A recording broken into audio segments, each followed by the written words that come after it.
இன்றே டவுன்லோட் செய்து உங்கள் ஃபேவரட் ஷோக்களை என்ஜாய் பண்ணுங்க. ஆக வேண்டிய சிச்சுவேஷன். நானும் அவாய்ட் பண்ணுறதுக்கு எவ்வளோ ட்ரை பண்ணி பார்த்தேன். ஆனால் முடியவே முடியாது, குடிச்சே ஆகணும்னு ஃபோர்ஸ் பண்ணி குடிக்க வச்சுட்டாங்க. கண்டிப்பாக நான் ஏதோ வளரி இருக்கேன். சொல்லு மயிலு, ப்ளீஸ் மயிலு. இல்லை திரு, ப்ளீஸ் மறைக்காம உண்மையை சொல்லு.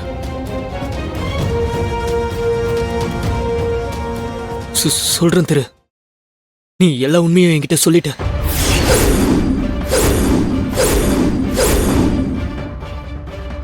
என்னடா சொல்ற? ஆமா திரு, கோயிலுக்கு பரிகாரம் பண்ண போனப்போ அந்த பொண்ணு ஒரு பிரச்சனையில இருக்க காப்பாத்த தாலி கட்டி கூட்டிட்டு வந்து அந்த பொண்ணு நீ திவ்யாவை லவ் பண்றன்னு தெரிஞ்சு உன்னை விட்டு போனது எல்லாத்தையும் பாதி பாதியா சொன்ன. நீ போதையில சொல்றதுனால எனக்கு புரிஞ்சும் புரியாத மாதிரியும் இருந்துச்சு. எனக்கு நீ நைட்டு சொன்னதை கேட்டப்போ ஒண்ணுமே புரியல. வீட்ல நேத்து உன்னை யாரும் பார்க்கலன்ற நிம்மதி இருந்தாலும் நான் கேட்ட இந்த விஷயம்லாம் என்ன நேத்து நைட்டு பூரா தூங்கவே விடல திரு. என்னடா, எப்படா இப்படி எல்லாம் நடந்துச்சு?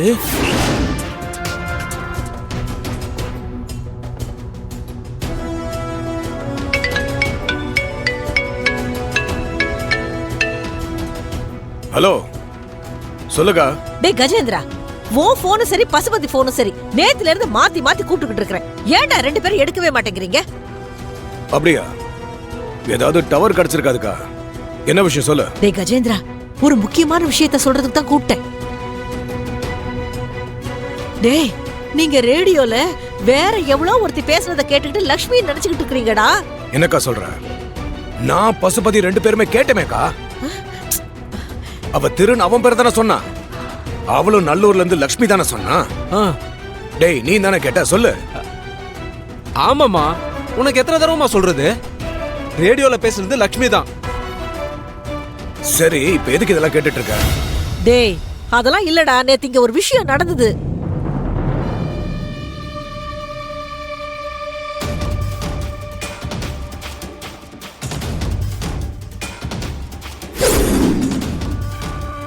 என்னக்கா ஏதோ புதுசா ஒண்ணு சொல்லிக்கிட்டு இருக்க?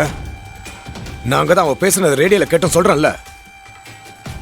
அவ தனக்கு தாலி கட்டின வரைக்கும் பேசினாலே, அப்புறம் எப்படி நீ சொல்றதெல்லாம் சாத்தியமாக முடியும் சொல்லு? டேய், நான் தான் அவங்க வீடியோ கால்ல பேசுறப்ப லக்ஷ்மியும் அவ புருஷனும் கூட இருக்கிறத என் கண்ணால பாத்தனடா. கண்டிப்பா அவன் கூட தான் அவ இருக்கா.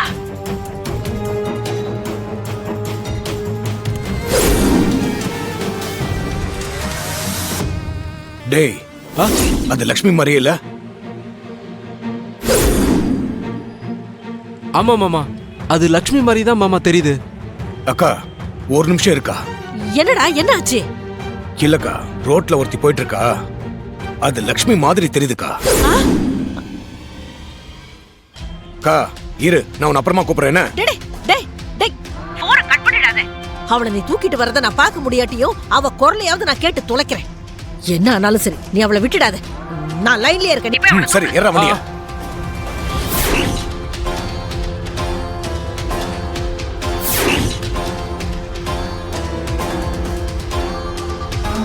சீக்கிரம் வண்டி ஏறா, அவள மாதிரி இருக்கு. போ போ, விட மாட்டேன்டி உன்ன. அவளை விட்டுறாதீங்க, தூக்கி கார்ல போட்டு கொண்டு வாங்க. சீக்கிரம் போங்கடா.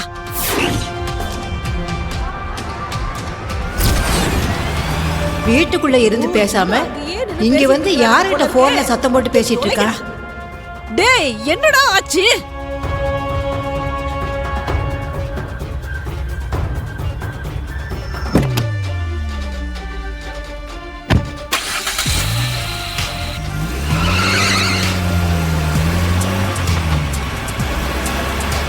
டேய், எங்கடா வாழ காணோம்? டேய் கஜேந்திரா, அவளை பாத்துட்டீங்களா, புடிச்சிட்டீங்களா? ஏதாவது சொல்லுங்களேடா. அக்கா, எங்களை பார்த்தத அவ தப்பிச்சு ஓட்டாக்கா. ஐயோ, என்னடா சொல்ற? டேய், அவளை விட்டுறாதீங்கடா. டேய், இல்லக்கா, யோ இங்கதான் எங்கேயாவது போயிருப்பான். சீக்கிரமா நாங்க புடிச்சிடறோம்.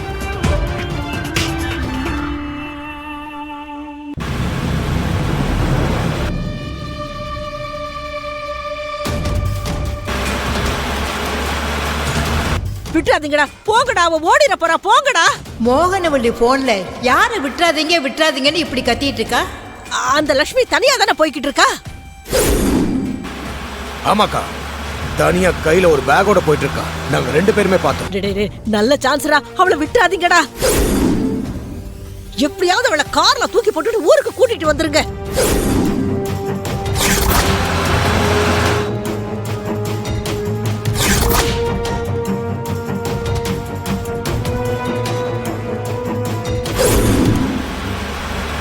ஏய் நிறுத்துடா. சரி மாமா.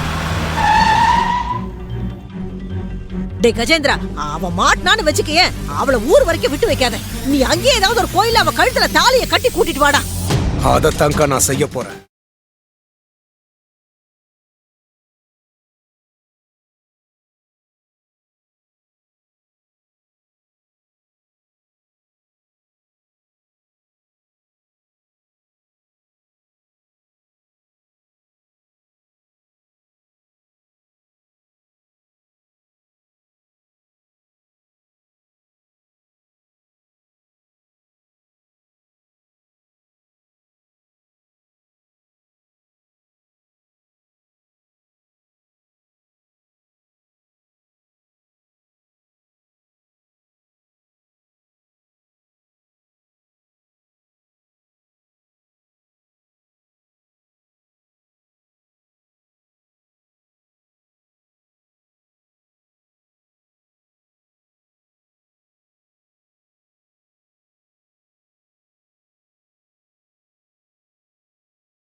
எப்படியோ ஒரு வழியா வீட்டை விட்டு கிளம்பி வந்தாச்சு.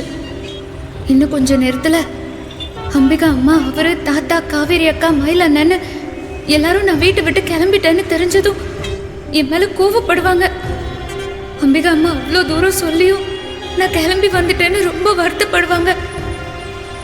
மயில் அண்ணனும் காவேரி அக்காவும் ஃபீல் பண்ணுவாங்க.